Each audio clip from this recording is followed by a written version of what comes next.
तो हम लोग पढ़ रहे थे स्कैंडिनेवियन इन्फ्लुएंस ऑन ओही और वोकैबुलरी, मतलब प्राचीन अंग्रेजी के शब्दकोश पर इन लोगों का क्या प्रभाव पड़ा। मैंने देखा पहला पॉइंट में कि लगभग 200 साल लग गए हैं इन लोगों को इनके संपर्क में आने में। क्लोज कांटेक्ट था 200 साल तक, यानी कि 2 सेंचुरीज। यहाँ पे लिखा हुआ है बुक में, नहीं चल रहा मार्कर, 2 सेंचुरीज, 2 सेंचुरीज, 2 शताब्दी लग गया इन लोग को क्या करने में, आने में। इनके संपर्क 2 साल तक, यानी 200 साल के बाद इसमें प्रभावित हुआ धीरे धीरे।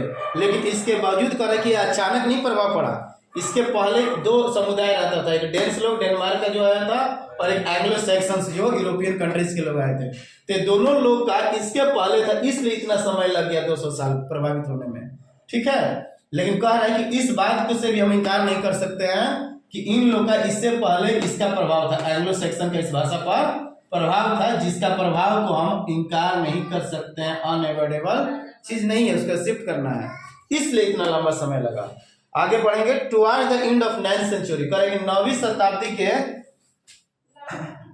एंड में, टुवर्ड्स द लिख देंगे, at the end of 9th century लिखे हुए हैं, लग रहा है हमको।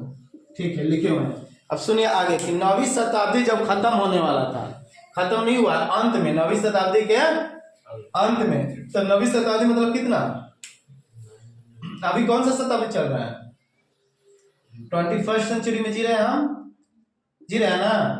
मैंने ट्रिक क्या बताया था, जैसे मान लो 2024 है तो ये 20वां साल वाला में चल रहा है, तो इसमें +1 कर देंगे तो हो जाएगा। तो उसी तरह जब 9th कर रहा है, इसका मतलब इस पीछे जाएंगे हम, जब 21 है तो 21 में से 1 हटाएंगे तो 20 हुआ, हो रहा है। उसी तरह 9 है तो 9 में से 1 घटाएंगे तो 8, यानी कि 8 से लेकर अंत में कर रहा है, तो मान लेते हैं 99 चल रहा होगा ईयर्स, ये वाला चल रहा होगा एडी। तो एडी 89 या एडी 89 के 6 महीना पार हो गया, वो इसी को बोलेंगे at the end of 9th century. समझ आ रहा है, एक प्लस कर देना है। 9वीं शताब्दी मतलब क्या हुआ, 900 वर्ष हुआ जी, और 900 वर्ष के अंत, इसका अंत क्या होगा, 899 ही ना, चाहिए 898, जो भी मान लो, मानते हैं, केवल एग्जांपल समझा रहे हैं कि एट द एंड ऑफ 9वीं शताब्दी के अंत में या उसके नजदीक जब जा रहा था, toward the end of 9th century peaceful coexistence prevailed and many Danish word entering English which were very basic in nature. कह रहा है कि उस समय 9वीं शताब्दी के अंत में एक शांतिपूर्ण सह अस्तित्व बन गया लोगों के बीच में, हर एक समुदाय के बीच में। तो इसके वर्ड दिया है पीसफुल, शांतिपूर्वक, पीसफुल कोएग्जिस्टेंस, सह अस्तित्व, पीसफुल कोएग्जिस्टेंस, यानी कि ये वाला समुदाय, ये वाला समुदाय और ये वाला समुदाय सब शांतिपूर्वक रह रहा था। हर समझ में, सब शांतिपूर्वक रह रहा था, पीसफुल कोएग्जिस्टेंस, सहसहमति के साथ रहता। And prevailed and many Danish word entering English, prevail किया, इन लोगों का एग्जिस्टेंस रहने लगा। और इसी तहत ये वाला शब्द का, ये भाषा डैनिश जो लोग आए थे, इन लोग का अपना लैंग्वेज था, उसको बोलते हैं डैनिश। क्या बोलेंगे, डैनिश भाषा, Danish language, Danish language, Danish language star डाल देते हैं। डैनिश लैंग्वेज क्या किया, इंटर किया किसमें, ओई वोकैबुलरी में। Danish language entered English which is very basic in nature, जो बहुत प्राकृतिक रूप से साधारण था। इनका जो शब्द था प्राकृतिक रूप से बहुत साधारण था, या दिन प्रतिदिन जो शब्द बोले जाते हैं उसमें प्रयोग किए जाते हैं। बेसिक इन नेचर का मतलब वही होता है जो सिंपल शब्द हो, जिसको डेली यूज में हम लोग लाते हैं। These words entered through everyday interaction. Some of these words are, कारण कि जितने ये बेसिक आधारभूत जो शब्द थे डैनिश का, डैनिश वर्ड, ये क्या हुआ, प्रत्येक दिन का प्रतिक्रिया में जो करते थे, इंटरेक्शन होने से, हम हाय हेलो, हाल चाल ठीक बानू, नहीं क्या ठीक, तार बेटा कहाँ गई बा, तार लड़की क्या करती है, तारा घर में क्या चलता है, तार बैल आज कैसन बड़ा सन, घोड़ा कैसन बड़ा सन, पहले ही सुनना होता होगा, चाहे आपके खेत में मजदूर आया कि नहीं आया।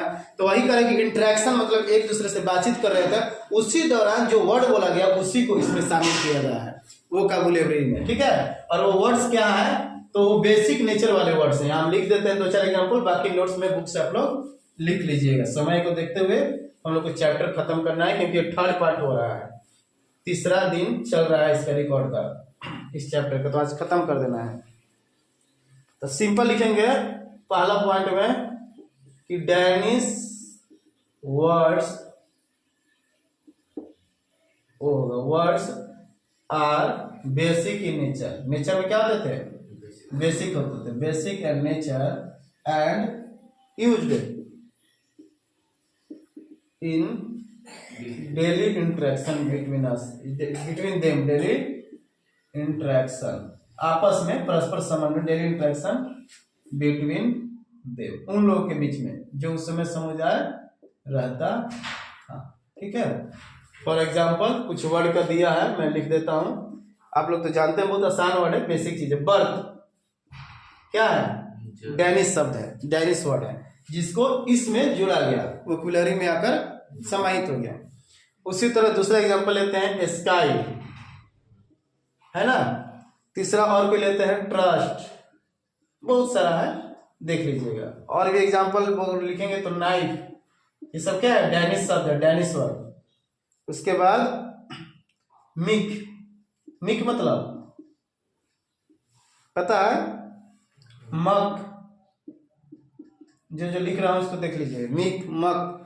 हार्बर, ये सब थोड़ा डिफिकल्ट वर्ड है, सबको खोज लीजिएगा, नहीं होगा तो मैं बता देता हूँ कुछ समय में। बाकी सब तो लग रहा है कि जाना पहचाना वर्ड है। और मतलब विषम, विभिन्न। रेस, रेस मतलब जाति, रेस मतलब जाति।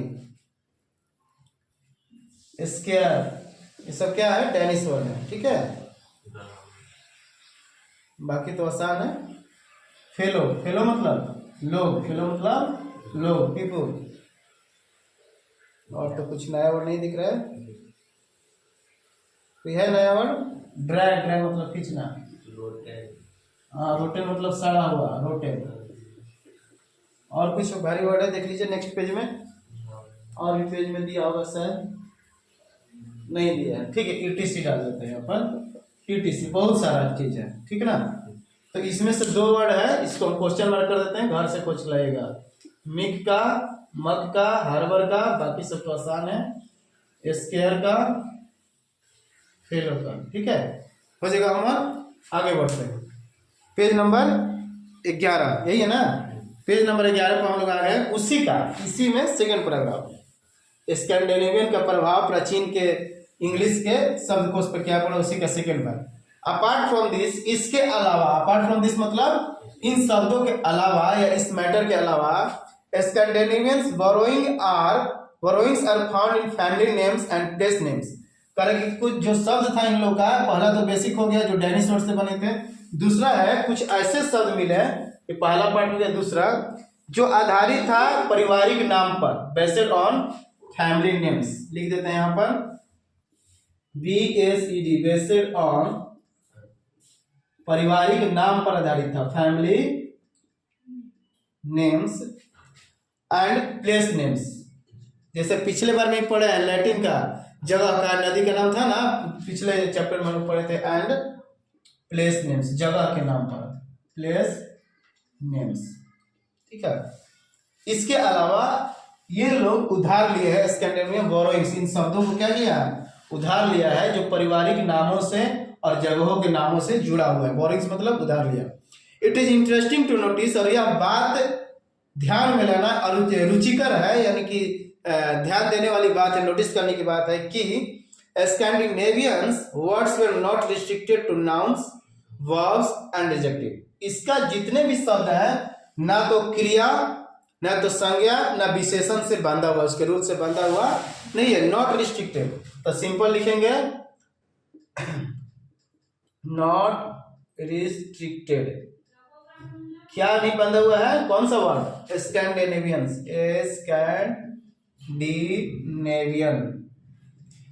वर्ड्स ना, not restricted in which field, तीन चीज से, ना तो उसका कोई संज्ञा से लेना देना है, और क्या है जी, न क्रिया का उस पर प्रभाव पड़ेगा, और न विशेषण का, एडजेक्टिव्स का। ठीक है, इंपॉर्टेंट है ये तीन चीज, एक ऑब्जेक्टिव बन सकता है ना, ये इंपॉर्टेंट ऑब्जेक्टिव जैसा लग रहा है कि बताइए ग्रामर का वो कौन सा, या पार्ट्स ऑफ स्पीच का वो कौन सा तीन पार्ट है जो इनके शब्दों पर प्रभाव नहीं डालता है या बाध्य नहीं करता है। तो नाउन, वर्ब्स एंड एडजेक्टिव्स। तो लिखा है, it is interesting thing to note that Scandinavian words were not restricted to nouns, verbs and adjectives.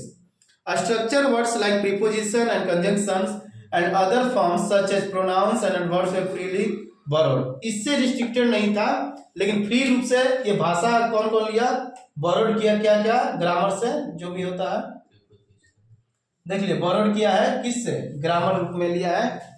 लिखा है कि स्ट्रक्चर वर्ड्स मतलब जो मिल के बना हुआ है, स्ट्रक्चर वर्ड्स, ठीक है। स्ट्रक्चर जैसा स्ट्रक्चर सेंटेंस होता है ना, वाक्य में subject plus verb plus subject plus complaint, उसी तरह कुछ शब्द है जिसमें प्रीफिक्स, ध्यान से सुनो, स्ट्रक्चर वर्ड का मतलब prefix plus main verb plus suffix. अरे समझ में, या तो मूल क्रिया जो वर्ब है या वर्ड है, मेन वर्ब नहीं बोलेंगे, मेन शब्द बोलेंगे, MW, मेन वर्ड में या तो प्रत्यय लग जाएगा ना तो उपसर्ग लग जाएगा, इसको मिलकर जो ये बनेगा उसी को बोलेंगे स्ट्रक्चर वर्ड्स। क्लियर है। तो कुछ ऐसा स्ट्रक्चर वर्ड्स है जो ग्रामर पर आधारित है, बोरोड किए गए हैं। नंबर 1 प्रीपोजिशन, ये सब पार्ट्स ऑफ स्पीच का क्या है, अंग है, पार्ट है। दूसरा कंजंक्शंस,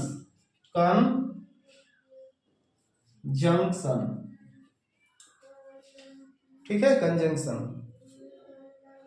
और other forms of such as pronoun को भी लिया है, प्रोनाउंस सर्वनाम, और क्रिया विशेषण एडवर्ब्स, ठीक है। ये दोनों इंपॉर्टेंट चीज है कि इनके जो शब्द हैं संज्ञा, क्रिया और विशेषण से बाध्य नहीं है, लेकिन स्ट्रक्चर शब्द पे आते हैं तो वो आधारित है प्रीपोजिशन पर, कंजंक्शन पर, प्रोनाउन पर और एडवर्ब पर, जिसको लिया गया है, ठीक है। स्ट्रक्चर वर्ड्स का मतलब prefix plus main word plus suffix, संरचनात्मक शब्द, ठीक है।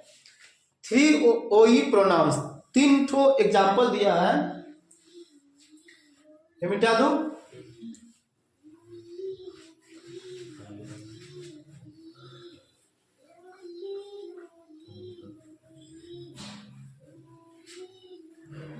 चलिए आगे बढ़ते हैं। एग्जाम्पल के लिए दिया है समझने के लिए, 3 OE प्रोनाउंस, 3 उच्चारण है, THRW3 ओल्ड इंग्लिश का प्रोनाउंस है, सर्वनाम जिसको प्रयोग करते हैं। हर समय नाम के बदले जो प्रयोग करेंगे उसे सर्वनाम कहते हैं, प्रोनाउंस। द थिंग या the word which is replaced noun is called pronouns, ठीक है। 3 OE प्रोनाउंस एग्जांपल दिया है, जैसे लिखते हैं नंबर 1 हाई, नंबर 2 हीरा या हायरा, हाई हैरा, और तीसरा क्या है, हिम। देखो प्राचीन भाषा में, प्राचीन अंग्रेजी में 3 वर्ड हैं जो सर्वनाम के रूप में प्रयोग किए जाते थे, हाई, हैरा या हायरा पढ़ेंगे, या हाई में ना, सॉरी हिम है, हाई नहीं, क्या है, हिम है। ये प्राचीन है, वे replaced by their Danish counterparts, और इसको हटाकर ये देखो ओई का है, ये डैनिश से ही बगले में लिख देते हैं समझने के लिए, डैनिश हटाकर क्या बनाया गया उसको, दे, देयर, देम। हाई का मतलब होता है दे, इसका मतलब देयर, और इसका मतलब देम। कितना अंतर है ना, यहीं पे आमने सामने लिख देते हैं। प्राचीन इंग्लिश का जो सर्वनाम है हाई, हैरा, हिम को हटाकर डैनिश शब्द में, वोकैब्युलरी में जोड़ा गया they, their, them. Concept clear. उसी तरह कुछ ऐसे शब्द हैं, words like both, same, aloft, seemly, to feel, fro, through are all Scandinavian in origin. तो कुछ एग्जांपल दिया स्कैंडिनेवियन वोकैब्युलरी का, एग्जांपल ऑफ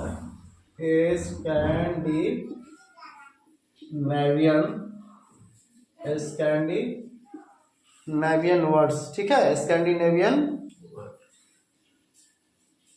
वर्ड्स, जो इसका ओरिजिन क्या है, स्कैंडिनेवियन है। जैसे एग्जांपल समझाया है, पहला बोलिए बोथ, BOT, बोथ मतलब दोनों, दूसरा सेम मतलब एक जैसा,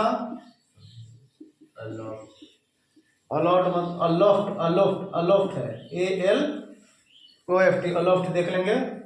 चौथा सिमली मतलब प्रतीत होना, टू टिल यानी अब तक, और पांचवा क्या है, फ्रो,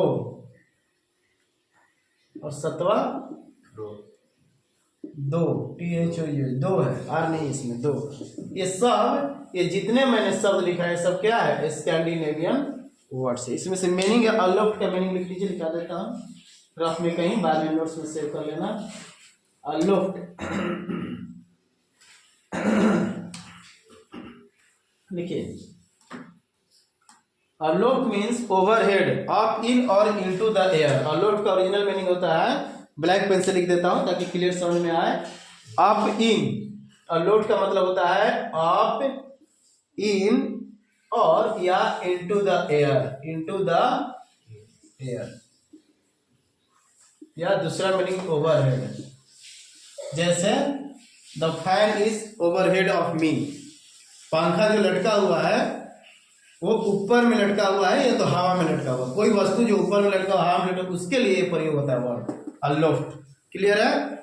उसके बाद सिमली, सिमली का भी लिख लीजिए,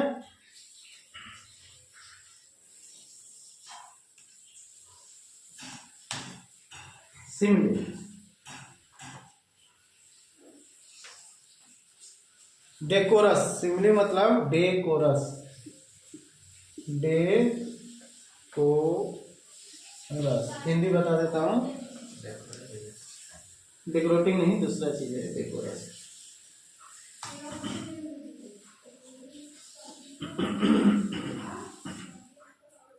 उचित, उचित, डेकोरम, डेकोरम नहीं बोलते हैं, उचित, इसका हिंदी क्या हो जाएगा, उचित, डेकोरस। प्रॉपर, प्रॉपर भी बोल सकते हैं। गुड लुकिंग आदमी को नहीं बोलते हैं डेकोरस, एकदम सूट बूट में रहता है डेकोरस। सिंपल, हाँ बेटा, गुड, आ जाओ बाहर, गुड लुकिंग। क्लियर? और तो कोई इसमें मीनिंग नहीं है। फ्रो, फ्रो का लिख दीजिए, आगे पीछे, बैक एंड फ्रो होता है, बैक एंड फ्रो मुहावरा है, आगे होगा। फ्रो मतलब, फ्रो मीन्स आगे, ये मुहावरा है बैक एंड फ्रो। यहाँ पर फ्रो मतलब, मैं इसके लिख देता हूँ, दिया हुआ फ्रॉम, फ्रो मतलब क्या, फ्रॉम, से, जो मूल शब्द है से। जब यही रहेगा मुहावरा में यहाँ कि बैक एंड फ्रो, तो ये हो जाएगा आगे पीछे, इसका हिंदी, ये फ्रेज है आगे पीछे। बैक एंड फ्लो रहेगा तो आगे पीछे ना, मूवमेंट जो करते हैं सैनिक लोग, बैक एंड फ्लो। ऐसा सिंपल में फ्लो मतलब फ्रॉम, से। बाकी तो मालूम है दो मतलब यद्यपि। ठीक है, आगे बढ़ते हैं, आइए टेक्स्ट बुक पे। तो कहां तक हम लोग गए थे कि ये सब जो शब्द है, ये मूल ओरिजिन इसका क्या है, स्कैंडिनेवियन। मूल ओरिजिन क्या है, स्कैंडिनेवियन। आगे बढ़ेंगे। But the most remarkable borrowing is are, लेकिन सबसे ज्यादा जो बोरो किया गया है वो एक शब्द है, उसको लिखा है आर, कैपिटल लेटर ART। इस भाषा में जो बोरो किया गया है क्या है, आर। द मोस्ट रिमार्केबल यानी कमेंटेबल चीज है, जिसको टिप्पणी दे सकते हैं या ध्यान दे सकते हैं। The plural form of the most verb in English to be. अब कहेगा कि सर आर क्या है, तो टू बी का बहुवचन है आर, टू बी का बहुवचन are. To be, are is the plural of to be, plural of to be. ठीक है, but the most remarkable borrowing is are, the plural form of the most basic verb in English to be. Thus, इस प्रकार the Scandinavian influence on OE extended beyond the vocabulary to touch the grammatical system as well, to touch the grammatical system as well. पुनः ले जाओ इसको। इस प्रकार कह रहा है कि स्कैंडिनेवियन का जो प्रभाव पड़ा ओई पर, उसका विस्तार और बियॉन्ड बढ़ता गया, यानी कि विस्तार रूप पकड़ते गया किस चीज पर, on the vocabulary to touch the grammatical system. और यहाँ के इसके ओई के व्याकरण चीजों को भी क्या कर दिया, स्पर्श कर दिया, यानी वो भी अछूता नहीं रहा, उसके व्याकरण पर भी इन लोगों का प्रभाव पड़ा। सब कुछ पे तो पड़ा ही, लेकिन सिस्टम एज वेल कर रहा है कि ग्रामेटिकल सिस्टम पे भी प्रभाव पड़ा, यानी प्लस पॉइंट। हम लोग वोकैबुलरी पे तो पढ़ ही रहे थे, +1 एक और चीज आ गया कि ग्रामेटिकल सिस्टम पे भी प्रभाव पड़ा एज वेल। उसी तरह ग्रामेटिकल सिस्टम यानी व्याकरण पे, वही के व्याकरण पर भी इन लोगों का प्रभाव पड़ा। चलिए नेक्स्ट टॉपिक चालू करते हैं। What is old English literature. पढ़ना है, मिटा दो सब।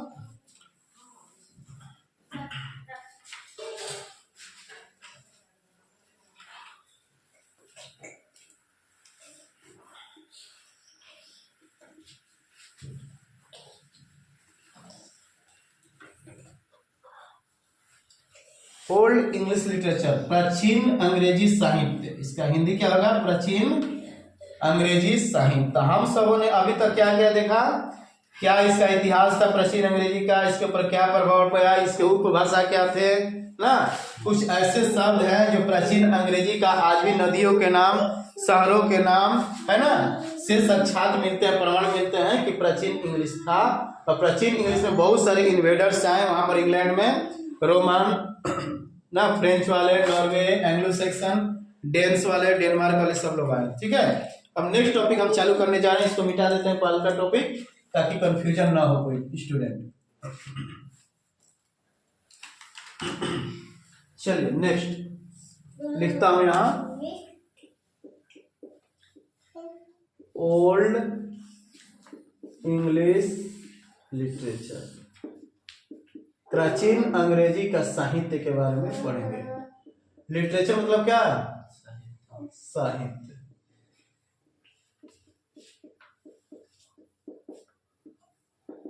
ठीक। The literature of the Anglo section is of two types. कह रहा है कि लिटरेचर जो है दो प्रकार का है। एंग्लो सेक्शन का साहित्य कितने प्रकार? दो प्रकार। तो लिखेंगे पहले यहां पर लिटरेचर किसका? द एंग्लो सेक्शन का, यहां लगा देंगे द एंग्लो सेक्शंस के दो प्रकार के लिटरेचर है, नंबर 1 एंड नंबर 2। वही लिखा है, there the literature of the Anglo section of two types. The first is that which was undoubtedly brought by the Germanic tribes when they invaded England and is preserved in the oral tradition। समझ लो, पहला है जो पहला literature आया वो Germanic tribe से आया। Germanic यानी यूरोपीय कंट्री से जो आया उसको बोलेंगे कि the first literature brought by Germanic tribes, जो वहां के समुदाय आए, कुल आए, ट्राइब्स, जाति प्रजाति आकर कहां पर आके बस गया? इंग्लैंड में। कहां पर? इंग्लैंड में। फर्स्टली है इंग्लैंड में, नंबर 1। एक बार फिर से पढ़ता हूं, ध्यान से सुनिएगा। The literature of the Anglo sections is of two types. Anglo Saxon का साहित्य कितने प्रकार के हैं? दो प्रकार के हैं। The first is that which was undoubtedly brought by the Germanic tribes when they invaded England. जब इंग्लैंड में एंग्लो सेक्शन ने आक्रमण किया तो उस समय जर्मेनिक कुल के लोग आए थे, जर्मनिक प्रजाति के लोग आए थे। वह बिना शक ये मान लेना है कि पहला प्रभाव क्या हुआ है? जर्मनिक ट्राइब के द्वारा पहला साहित्य लाया गया। Next is preserved in the oral tradition, और ये ओरल रूप से, मौखिक रूप से ट्रेडिशन में रहा। ओरल ट्रेडिशन, प्रिजर्व मतलब रहना, ये रहा किस रूप में? ओरल ट्रेडिशन के रूप में रहा, पारंपरिक, परंपरा के रूप में। ट्रेडिशन, TI ऐसे मीनिंग होगा, TRADITION, सही हो गया। चलो, ओरल ट्रेडिशन के रूप में रहा। Next the second is manifest in the songs, poems and religious writings found in manuscripts produced when literacy came to England. जब लिटरेसी यानी जब क्रिश्चियनिटी धर्म बढ़ा, पढ़े थे, जैसे जैसे क्रिश्चियनिटी धर्म बढ़ा, जैसे जैसे मिशनरी जो ट्रांसलेशन शुरू किया धर्म के ग्रंथों को या किताबों के, जो कुछ भी हो, तो वैसे वैसे सेकेंड पार्ट का प्रभाव पड़ा। देखो लिखा हुआ है कि the second is manifest in the songs. कहाँ कहाँ इसका मिलता है प्रमाण? मैनिफेस्ट किया जा सकता है, लिख सकते सेकेंड भी मैनिफेस्ट, मैं हिंदी बता देगा, मैनिफेस्ट इन नंबर 1 A, वहां के किताब, सॉरी गानों में। और क्या है जी? सॉन्ग्स के बाद पढ़िए कोई एग्जाम,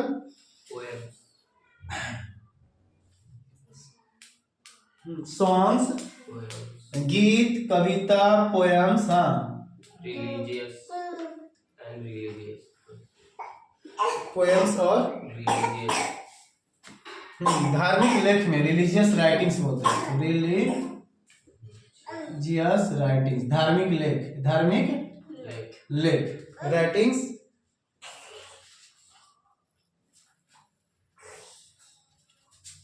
ये कहाँ मिला था? मानुस्क्रिप्ट पे, मानुस्क्रिप्ट, हस्तलेख, मानुस्क्रिप्ट, जो धार्मिक लेख थे वो मानुस्क्रिप्ट पे लिखा गया था, पत्थरों पे रहता था। अरे समझ में, produced when literacy came to England. अब कहिए कब हुआ, कब प्रोड्यूस हुआ, जब क्रिश्चियनिटी फैलने लगा। तो उसी को यहाँ लिख देंगे कि सब बातें जो हो रही है ये पाया गया तब जब लिटरेसी, शिक्षा बढ़ा इंग्लैंड में, तब literacy increased in England, increased in England, जब इंग्लैंड में। तो दोनों में अंतर क्या है, जब यहाँ एंग्लो सेक्सन आक्रमण किया तब जर्मनिक ट्राइब्स का प्रभाव हुआ, यानी साहित्य पर हाँ और लेकर आया था ये साहित्य अपना। और दूसरा साहित्य का प्रमाण कहाँ मिलता है, यहाँ के इंग्लैंड में जब क्रिश्चियनिटी बढ़ गया, स्प्रेड आउट हुआ, तो वहाँ पे शिक्षा दर बढ़े, जैसे से लोग शिक्षित होने लगे, अनुवाद होने लगा यहाँ की लोकल लैंग्वेज में, तो वहाँ के गीतों में, वहाँ की कविताओं में और धार्मिक जो लेख मिलता था मैन्युस्क्रिप्ट के रूप में, हस्तलेख में, उसके आधार से ये लोग क्या किए, साहित्य का निर्माण किया गया। तो ये क्लियर हो गया दो concept. There are two types, first literature is brought by Germanic tribes when the Anglo-Saxon invaded into the England, and the second one it is manifested यानी गवाह के रूप में मिलता है किसमें, first one in songs, poems and through manuscript in the form of religious writing, that is the result of increasing of literacy England which is done by the Christianity expansion or Christianity spread, and that time the Christian father or Christian missionaries used to make translate interruption and क्या बोलते थे, तीन चीज हम बताए थे, translate करते थे, क्या बोलते थे इसको, इंटरप्रिटेट करते थे और एक एक्सप्लेनेशन करते थे। तीन चीज को लोग बदल कर अपने यहाँ के भाषाओं में लोगों के लिए उपलब्ध करते थे, जिसके चलते शिक्षा दर बढ़ती गई और साहित्य का निर्माण होते गए। खत्म। आगे, अनफॉर्चुनेटली, अभाग्यवश या दुर्भाग्यवश, इसको बोलेंगे अनफॉर्चुनेटली, दुर्भाग्यवश, only a fragment of old English poetry has survived and the manuscript are the following। लेकिन आज आधुनिक काल में ये दुर्भाग्य की बात है कि प्राचीन भाषा धीरे धीरे खत्म होती गई, अब उसके कुछ सुगंध बच गए हैं, कुछ पहचान बच गए हैं। फ्रैगमेंट ऑफ ओल्ड इंग्लिश जो कहाँ दिखाई मिलेगा, कुछ बच गए, ओनली अ फ्रैगमेंट, यहाँ लिखेंगे ए फ्रैगमेंट ऑफ ओल्ड इंग्लिश। कहाँ देखा जाता है, काव्य खंड में, पोएट्री में, only in poetry in modern English. आज के युग में केवल कविता में ही प्राचीन इंग्लिश मिलेगा, और मिलता है, सही बात है, मिलता है ना, जैसे दी दाऊ का प्रयोग होता है यू के लिए, योर के लिए। हाँ, high survive and manuscript are the flowing, और जो उस समय के मैन्युस्क्रिप्ट थे वो निम्न थे, तो लिख देंगे the manuscripts are as following, the manuscript यानी हस्तलेख जो था पत्थर पर लिखा जाता था पहले, मैन्युस्क्रिप्ट जो लिपि होती थी, यार समझ में, manuscript are the following, are the following, ठीक है। नंबर 1, ये मैन्युस्क्रिप्ट का नाम है, हाँ इसका उच्चारण करना मुश्किल है, लेकिन जैसे पढ़ना है वैसे हम लोग पढ़ लेंगे। पहला है द, सबके साथ द लगेगा क्योंकि खास है ना, पर्टिकुलर चीज, इसलिए आर्टिकल द लगाया गया है। द ब्यूउल्फ, ब्यूउल्फ यही है ना, लेकिन गलत है, चूंकि इसको एक खास चीज है तो हमेशा ही कैपिटल लेटर में ही प्रिंट होगा, लिखना भी अफेयर में तो हमेशा क्या लिखेंगे, कैपिटल लेटर का ही हम लोग प्रयोग करेंगे। B E B Beowulf, Beowulf, B M S, bracket में क्या है, एम एस, एम एस क्या मतलब मैन्युस्क्रिप्ट है, क्या है, किताब नहीं है, मैन्युस्क्रिप्ट है, हस्तलेख है, हाथ से लिखा हुआ चीज। दूसरा द जूनियर्स, छोड़ दो उसको, छोड़ दो, तुम लोग अपना काम करो, नहीं समझ में आएगा फिर। द जूनियर्स, ठीक है, ये भी एम एस है, एम एस मतलब क्या, मैन्युस्क्रिप्ट, एम एस मतलब मैन्युस्क्रिप्ट है।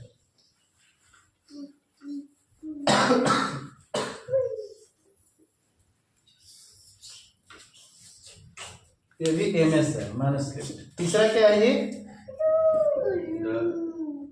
किताब है, एक्स्टर बुक, ये किताब है, मैन्युस्क्रिप्ट नहीं है, जो एक्स्टर बुक ये किताब है, हाथ से लिखा हुआ है, कि पत्थर पर खुदेरा जाता था। हर समझ बनता, हस्तलेख मतलब पत्थर आता था, जैसे सिल लोड़ा कैसे बनता, वैसे ऐसे ठक ठक करके लिखा जाता था हर एक शब्द को पत्थर पे। ये किताब है जो दवात होते थे और मोर के पंख होते थे, डुबा कर इंक से लिखा जाता था, उस सब का किताब पुराना भाषा में। चौथा the Vercelli book, the Vercelli book.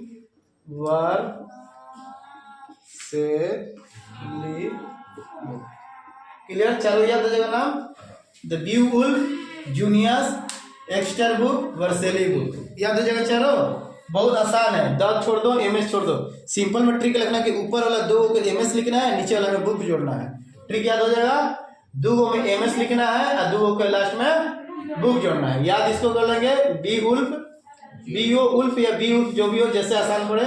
Junius, Exter, Vercelli, याद हो जाएगा ना चारों।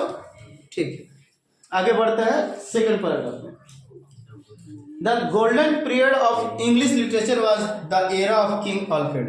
अगर ऑब्जेक्टिव में पूछ दिया कि प्राचीन अंग्रेजी का सबसे सुनहला पीरियड क्या था, तो उसका आंसर होगा किंग अल्फ्रेड के साम्राज्य के समय। जब किंग अल्फ्रेड राज करते थे उस समय प्राचीन अंग्रेजी का बोलबाला था, अपना राज्य चलता था। हाँ, मैंने शेर था, अगर अंग्रेजी प्राचीन अंग्रेजी शेर था, अभी बिल्ली बन के रह गया है। ठीक है, तो लिखेंगे ऑब्जेक्टिव क्वेश्चन। अगर कोई पूछ दे कि व्हाट इज द, क्वेश्चन आ जाए what is the golden era of ओई, ओई का गोल्डन एरा कब था, लिखेंगे ओई लिटरेचर जी, अंग्रेजी साहित्य, ओई लिटरेचर, प्राचीन अंग्रेजी साहित्य का लिटरेचर का कब सुनहला अवसर चल रहा था, तो लिखेंगे ड्यूरिंग द, यहाँ पे लिखेंगे answer during the dominion, dominion मतलब राज्य, ड्यूरिंग द डोमिनियन और एरा, ड्यूरिंग द डोमिनियन और era of king Alfred, king Alfred, king Alfred. चूंकि ये महत्वपूर्ण है तो इसके लिए इन्वर्टेड कोमा में डाल देंगे राजा अल्फ्रेड। समझ में रहा। ये ऑब्जेक्टिव एक बन सकता है कि अंग्रेजी साहित्य का सुनहला समय या सुनहला युग क्या था, तो लिखेंगे ड्यूरिंग द डोमिनियन और era of king Alfred, king Alfred के युग के समय या उनके साम्राज्य के समय का काल को ही हम गोल्डन पीरियड ऑफ ओई लिटरेचर कहेंगे। Clear. He was a scholar, soldier and law giver and ruler. अब इनके बारे में परिचय दे रहा है, ध्यान से देखिए, छोड़िए इसको, किनके बारे में परिचय दे रहा है, किंग जी के कुछ गुण बताया जा रहा है। क्या कहेंगे, कैरेक्टर था, सब character of king Alfred, character, इनका चरित्र के बारे में, कैरेक्टर्स। नंबर 1, कैसे व्यक्ति थे जी, वो पढ़े लिखे थे, बुद्धिमान थे, विद्वान, स्कॉलर मतलब क्या होता है, विद्वान थे। दूसरा, वह सैनिक थे, सोल्जर, सैनिक, सैनिक का मतलब काम करते थे। लॉ गिवर मतलब नियम कानून बनाने वाला, काउंसलर भी थे, लॉ गिवर। और फाइनल में क्या थे, एक बहुत अच्छा शासक थे, रूलर। खत्म, इनके बारे में गुण याद हो गया। ये भी ऑब्जेक्टिव हम बना के दे सकते हैं कि right 4 characters of king Alfred, तो क्या हो जाएगा, scholar, soldier, law giver and ruler, शासक। आगे When he became king, जब वह राजा बने, अल्फ्रेड किंग जब राजा बने, सिंहासन पर बैठे राजा की गद्दी पर, there were not enough scholars to read the Latin service books and the early Christian literature। सुन लो, जब ये राजा बना, जब राजगद्दी पे बैठा सिंहासन पर अल्फ्रेड किंग, यहां मान लेते हैं इसका कुर्सी है, जो भी है यहाँ पर, जब अल्फ्रेड किंग राजा बने, अल्फ्रेड किंग या किंग अल्फ्रेड, अंग्रेजी में हमेशा उल्टा होता है, पहले किंग लिखेंगे तब अल्फ्रेड, राजा अल्फ्रेड बनेंगे, अल्फ्रेड राजा नहीं, हिंदी में चलेगा, उल्टा होता है, इसमें ग्रामर होता है ना, फिर गलत लिख दिए, उल्टा दिमाग हो गया क्या हम लोग का, किंग अल्फ्रेड। ठीक है, तो राजा अल्फ्रेड जब सिंहासन को इस गद्दी पर बैठे हैं, तो उस समय बहुत कम लोग होते थे जो 2 चीजों को कर सके। क्या क्या, द लैटिन सर्विस बुक, जो उस समय की किताबें थे, उसका नाम क्या था, the Latin service book. Latin भाषा का जो किताबें होते थे, सर्विस बुक, यानी कि सर्विस बुक का मतलब एक्चुअली जो क्रिश्चियन चर्च में जाते हैं तो बाइबल होता था, जो सर्विस करने के लिए, सर्विस मतलब प्रार्थना आराधना करने के लिए, उसको बोलते हैं सर्विस बुक। लेकिन भाषा क्या रहता था, लैटिन, उसको। और पूर्व के अर्ली क्रिश्चियन लिटरेचर को, अर्ली क्रिश्चियन लिटरेचर साहित्य जो था, क्रिश्चियन लिटरेचर को पढ़ने के लिए कोई बुद्धिमान व्यक्ति उस समय नहीं था। No one is a scholar. देख लो यहाँ बोर्ड पर, जब ये राजा बना तो उस समय लैटिन भाषा के सर्विस बुक को और क्रिश्चियन साहित्य को जो पूर्व में प्रयोग किया जाता था क्रिश्चियन लोग के द्वारा, उसको पढ़ने के लिए उस राज्य में कोई स्कॉलर नहीं था। वही लिखा है कि when he became king there were not enough, यानी पर्याप्त विद्वान लोग नहीं थे, enough scholar to read the Latin service book and the early Christian literature. King Alfred brought in teachers and scholars from abroad and he himself set out to translate many of the words in Latin into West Saxon including British history. Example दिया, देख लो, बहुत अच्छा चीज दे रहा है, जानने वाली बात है। मिटा देता हूँ मैन्युस्क्रिप्ट वाला।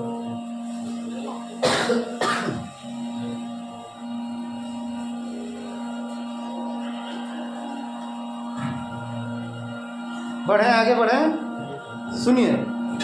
कह रहा है कि किंग अल्फ्रेड ने विदेश से लाया, सुनो ध्यान से।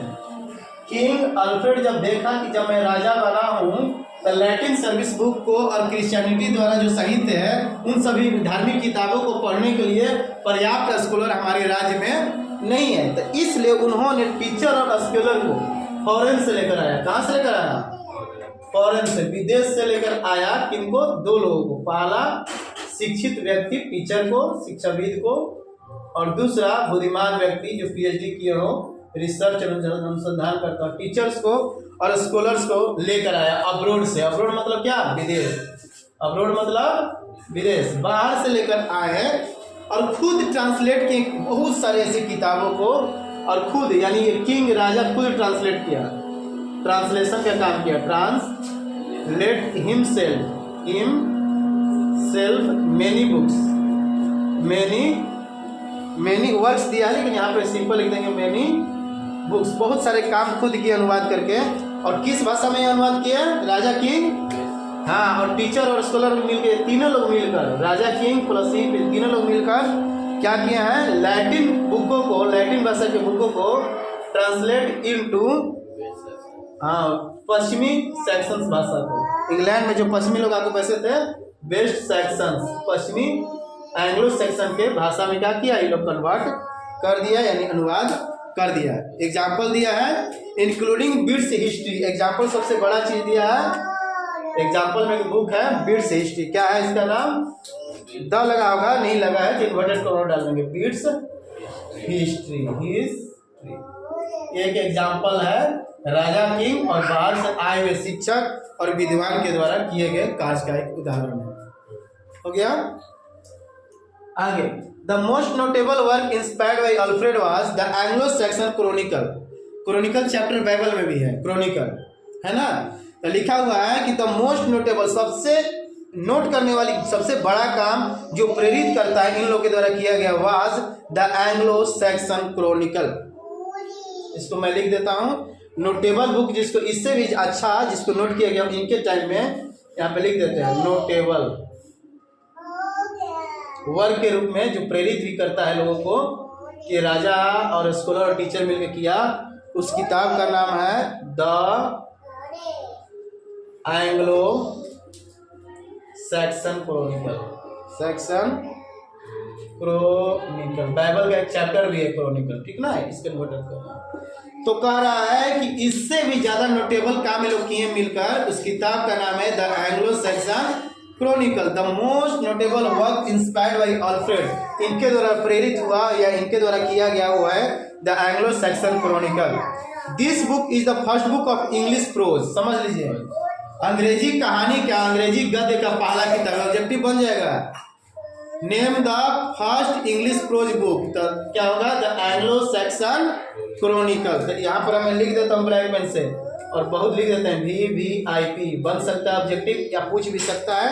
100 आता है ना ऑब्जेक्टिव, तो लिखेंगे इट इज द फर्स्ट, या पहली किताब किस चीज का? ऑफ अंग्रेजी प्रोज का, कहानी नहीं, सॉरी कविता नहीं, प्रोज का, इंग्लिश प्रोज यानी अंग्रेजी गद्य का, अंग्रेजी गद्य का पहला किताब का नाम बताओ, तो आंसर होगा द एंग्लो सैक्सन क्रॉनिकल।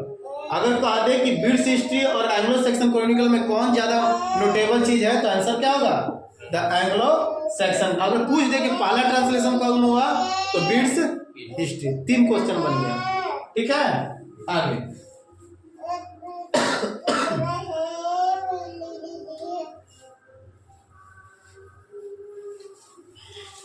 आगे बढ़े, चलिए। This book is the first book of English pros and the first continuous history of European nation in its own language. और इसके साथ एक और बात जुड़ा हुआ है कि द एंग्लो सेक्शन तो पहला अंग्रेजी गद्य का किताब था ही, लेकिन सबसे पहला यूरोपियन इतिहास को कंटिन्यू करने वाला पहला किताब यही है, बच्चों बतलाता है। तो इसका दूसरा पार्ट में हो जाएगा। ए में तो पहला नॉलेज लेना है कि क्या है, दूसरा में लिखा है कि this is the book the first continuous, the first book है जो कंटिन्यू करता है किसके हिस्ट्री को, यूरोपियन कंट्री के। CONTINU continue OUS continuous history of European nation या कंट्री, यूरोपियन नेशन, और अपने भाषा में इट्स ओन लैंग्वेजेस,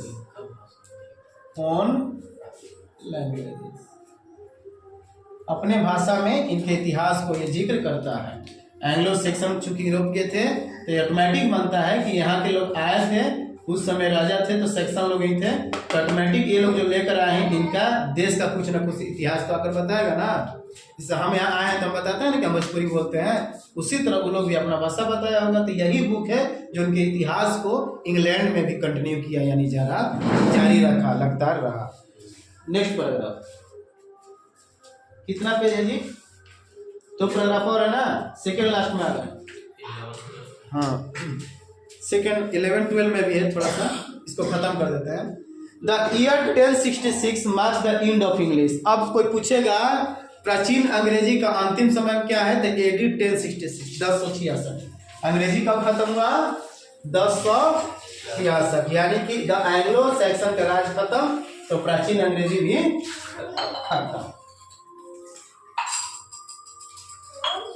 अब मैं थोड़ा सीधा लिखता हूँ, कॉन्सेप्ट क्यों नहीं आ रहा था मैं, अब मैं सीधा थोड़ा लिख देता हूँ, जाते जाते सीधा हो जाना चाहिए इंसान, कॉन्सेप्ट टेढ़े लिख रहे हैं। चलिए थोड़ा सीधा मैं लिखता हूँ, ये तो राइटिंग हुआ और सीधा आ जाएगा। कह रहा है the year AD 1066 is the benchmark of the end of old English. ये सिंबल दिखता है, बताता है the end of old English. कोई पूछ दिया objective, which is the last year of the old English, the AD 1066. The Norman conquest made England into little more than a colony of France. जब Norman concept, दूसरा concept दे रहा है कि जब Norman लोग एंटर किए, जब नॉर्मन आक्रमण किया, नॉर्मन कॉन्क्वेस्ट किया, आक्रमण किया इंग्लैंड में, तो इन्होंने इंग्लैंड को किस रूप में बना दिया, फ्रेंच का एक कॉलोनी के रूप में बना दिया। The Norman conquest made England into a little more than a colony of France. जैसे हम बोले थे जब नॉर्मन आया तो फ्रेंच भाषा आया था, तो ये लोग क्या लिखा है कि इंग्लैंड को बदल दिया किस रूप में, ऐसा लग रहा था कि यहाँ के फ्रांस के लोग आकर बस गए हैं और कॉलोनी हो गया। किस चीज का colony, a colony of France, a colony of France. तो दूसरा कंसेप्ट क्लियर, पहला कि अंग्रेजी का अंतिम साल 1066 AD यानी ईस्वी, और दूसरा में कि जब नॉर्मन आक्रमण किया तो इंग्लैंड है इस रूप में बदल गया, कॉलोनी ऑफ फ्रांस के रूप में बदल गया। More than a colony of France, little more, थोड़ा ज्यादा, कॉलोनी ऑफ फ्रांस से ज्यादा बढ़ गया, यानी कि ज्यादा इन लोग का प्रभाव हो गया, ज्यादा स्थापना हो गई, विस्थापन हो गया। French became the language of the king's court, justice, government and education. सुन लो, आज भी मैंने बताया था कि आजकल आधुनिक काल में अगर अंग्रेजी और फ्रेंच मालूम है तो दुनिया के हर एक कोने में आप जाकर बिजनेस कर सकते हैं, टूरिज्म करके आ सकते हैं आसानी से, कोई दिक्कत नहीं होगी। बरसते कुछ एरिया ऐसे हैं जहाँ प्योर फ्रेंच बोला जाता है, कुछ एरिया ऐसे हैं जहाँ पर अंग्रेजी समझे जाते हैं। तो अंग्रेजी तो कॉमन है, लेकिन सेकंड जरूरी है फ्रेंच, कब, जब बिजनेस के उद्देश्य से जाएंगे बिजनेस करने, तब फ्रेंच जरूरी है। आगे, अब फ्रेंच भाषा का प्रयोग कहाँ कहाँ होता था, the use of French language, the use of French languages किस किस क्षेत्र में होता था। नंबर 1 राजा के दरबार में, सुन लो जी, महल में, द किंग्स कोर्ट, राजा के पहले में यही ना था, पहले मंत्री थोड़े होते थे, पहले राजा महाराजा होते थे। द किंग्स कोर्ट, मंत्री होता था, सेना होता था उसका। और जस्टिस, न्याय के क्षेत्र में इसका प्रयोग किया जाता था, जस्टिस, जजमेंट के टाइम पे। तीसरा, शासन चलाने के लिए, गवर्नेंस, गवर्नेंस मतलब शासन। और चौथा, शिक्षा में, एजुकेशन स्कूल में जो मिलता होगा, तो इन क्षेत्रों में फ्रेंच भाषा का प्रयोग किया जाता था। क्लियर है? आगे, the language of everyday speech among the upper class in England was French. और इसका पांचवा प्रयोग कहाँ होता था? अपर क्लास के लोग प्रयोग करते थे बोलचाल में, अपर क्लास के लोग क्या करते थे? फ्रेंच भाषा का प्रयोग करते थे। कहाँ पर? इंग्लैंड के अपर क्लास, यानी इंग्लैंड देश के उच्च जाति के लोग फ्रेंच भाषा को प्रयोग बोलचाल की भाषा में करते थे। यह इन लोग के लिए बन गया था द लैंग्वेज ऑफ एवरीडे। क्या बन गया था? दिन, यानी रोजमर्रा की भाषा, रोजमर्रा की, the language of everyday, daily use भाषा हो गया था, रोजमर्रा की भाषा बन गया था। किन के लिए? जो शिक्षित कौन होगा? पहले ऊंचे समाज के लोगों का। चलो और 4 लाइन बचा, खत्म कर देते हैं। उसको खोल दो, दरवाजा खोल दो, निकलेगा। यस, बराबर है, नीचे ट्राई कर रहे लोग।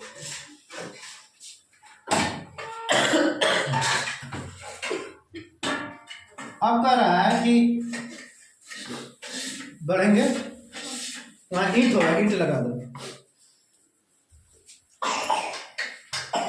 बस 4 लाइन खत्म करेंगे चैप्टर। एक बार रिवीजन कर लेते हैं। सेकेंड लास्ट पैराग्राफ में हम लोगों ने देखा कि प्राचीन भाषा का, प्राचीन अंग्रेजी भाषा का अंतिम समय एडी 1066। दूसरा, जब नॉर्मन कन्क्वेस्ट किया, राज्य में आया, तो अंग्रेज के लोग सॉरी इंग्लैंड में इन लोगों का फ्रेंच का एक कॉलोनी बन गया, यानी कि पूरा हस्तक्षेप हो गया। और फ्रेंच भाषा का प्रयोग राज दरबार में, राजा के दरबार में, न्याय में, शासन में और शिक्षा के क्षेत्र में। और सबसे बड़ी बात, इंग्लैंड के उच्च जाति के लोग, अपर क्लास के लोग फ्रेंच को रोजमर्रा की भाषा समझकर प्रयोग करने लगे। आगे लिखा है कि the Norman had no interest in developing and patronising a language such as English. ये लोग कभी नहीं सोचा कि अंग्रेजी को हम लोग अपना, ये लोग अपना भाषा फ्रेंच को बढ़ाना चाहा। तो इनके बारे में नेगेटिव चीज दिया है कि नॉर्मन लोग कभी not interested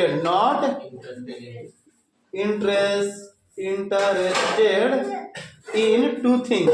first one is, हाँ, नॉट इंटरेस्टेड इन, रुक जाओ,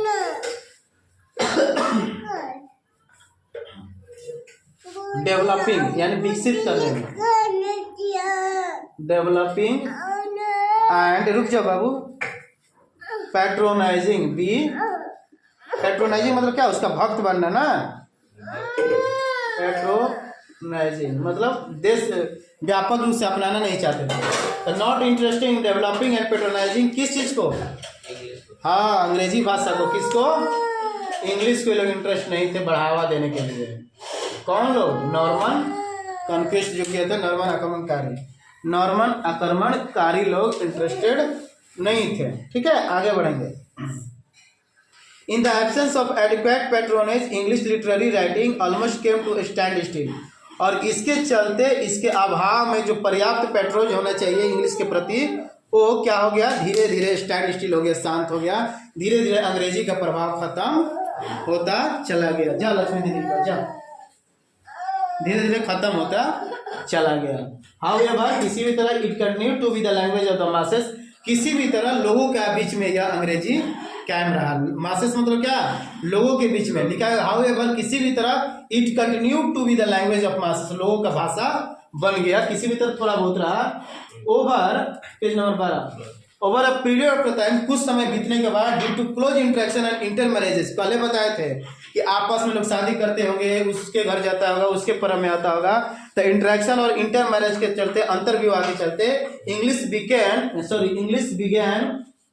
क्या है? पढ़िए तो, नहीं दिख रहा इसमें बुक में, हाँ, इंग्लिश बिगेन रिप्लेसिंग फ्रेंच, और धीरे धीरे अंतर में मतलब शादी भी आने लगे, धीरे धीरे फ्रेंच को क्या करने लगा, रिप्लेस करने लगा। अंग्रेजी अब प्रभाव हो रहा था, बढ़ने लगा धीरे धीरे, यानी मॉडर्न अंग्रेजी आने लगा ना, रिप्लेस होने लगा।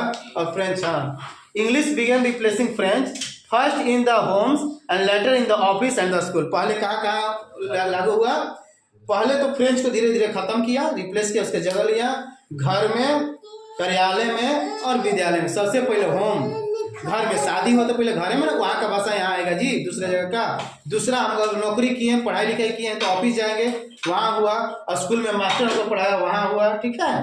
लास्ट में पढ़ेंगे, the children of the nobility spoke English as their mother tongue. अब जो बड़े क्लास के लोग थे, अपर क्लास के बच्चे, नोबिलिटी मतलब शिक्षित लोग के घर का बच्चा लोग बचपने से अंग्रेजी बोलने लगा, चूंकि उन लोग का मातृभाषा था अंग्रेजी। इंग्लैंड के जो राजा महाराजा का लड़का पढ़ने जाता होगा, अपर क्लास के लोग का मातृभाषा क्या था, अंग्रेजी था, इसलिए बोलने लगा। And had to be taught French in school, और फ्रेंच भाषा स्कूल में पढ़ाया जाता था। जैसे हम लोग को आज संस्कृत पढ़ाया जाता है, उर्दू पढ़ाया जाता है, या अनदर थर्ड लैंग्वेज पढ़ाया जाता है, उसी तरह अपर क्लास के, नोबल क्लास के बच्चे लोग खुद अंग्रेजी बोलते थे, क्योंकि उनका मातृभाषा क्या था, अंग्रेजी था। और दूसरा जो सेकेंड लास्ट लैंग्वेज था फ्रेंच था। फ्रेंच क्या किया गया, अंग्रेजी फ्रेंच उसको स्कूल में शिक्षा के रूप में दिया जाने लगा। दस the English literature survive the onslaught of the French rulers, और फ्रेंच के शासकों के द्वारा अंग्रेजी के ऊपर क्या पड़ गया, ऑनस्लॉटर हो गया, मतलब उस पर प्रभाव पड़ गया। फ्रेंच इस तरह पड़ा था, survive the onslaught of the French rulers, यानी शासक के ऑनस्लॉट से लोग बच गए, अंग्रेजी भाषा साहित्य बच गया, नहीं तो फ्रेंच ही सब जगह रहता। ऑनस्लॉटर मतलब क्या होता है, उन लोगों से मार से बच गया, अरे समझ में, फ्रेंच के मार से। मोरओवर, और अत्यधिक, England was restored to English kings within 150 years of the Norman conquest, और 150 साल के अंतर्गत, कितने साल लोग रहे, 150 ईयर्स लोग रहे, और उसके अंतर्गत फिर क्या हुआ, अंग्रेजी को रीगेन कर लिया गया, फिर मॉडर्न इंग्लिश ऑटोमेटिक आ गया। खत्म क्लास। और कोई बच गया इसमें, रह गया क्वेश्चन आंसर, तो कल हिंदी सब सही गलत है, कल हम लोग बात करेंगे, ठीक ना। चलिए, तो खत्म हुआ एक चैप्टर, कल सेकंड चैप्टर पढ़ के आइएगा। होमवर्क में जितना है true and false question answer, लग रहा है कि 5 गो सत्य दिया है और 5 गो बन जाएगा कल, गाइड से या कहीं से मदद लेके बनाइए, नहीं आएगा तो फिर हम कल बात करते हैं, ठीक है। चलो, थैंक यू सो मच।